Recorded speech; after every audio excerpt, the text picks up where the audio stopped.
Handwriting improvement मधलं एक मोठा गैरसमज असा आहे की जर एखाद्याचं हँडरायटिंग मला सुधारायचं असेल, मला ते इम्प्रूव्ह करायचं असेल तर प्रॅक्टिस करून घ्यायची, म्हणजे जे हँडरायटिंग आहे ते आपोआप सुधारेल. तर हा एक मोठा गैरसमज आहे.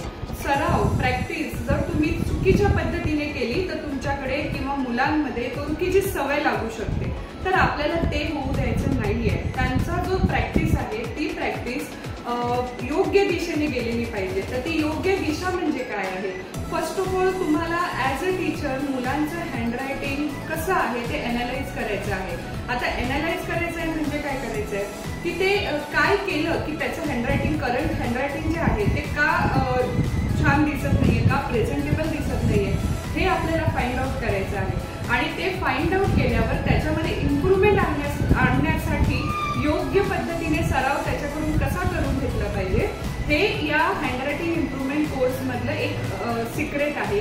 आता योग्य पद्धतीने त्यांच्याकडनं सराव करण्यासाठी एका टीचरला काय लागणार आहे, तर नेमकं त्या हँडरायटिंग मध्ये काय चुकतं आहे आणि योग्य पद्धत काय आहे हे जाणून घ्यावं लागेल.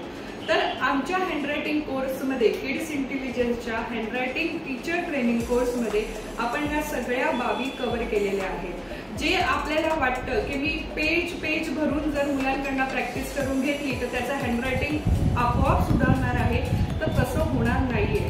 त्यासाठी आपल्याला त्याचा सराव जो आहे तो योग्य पद्धतीने करून घेणं अपेक्षित आहे. आणि तो सराव जर योग्य पद्धतीने करून घ्यायचा असेल तर त्याच्यासाठी ज्या गाईडलाईन्स आहेत त्या आपल्या कोर्समध्ये दिल्या गेलेल्या आहेत.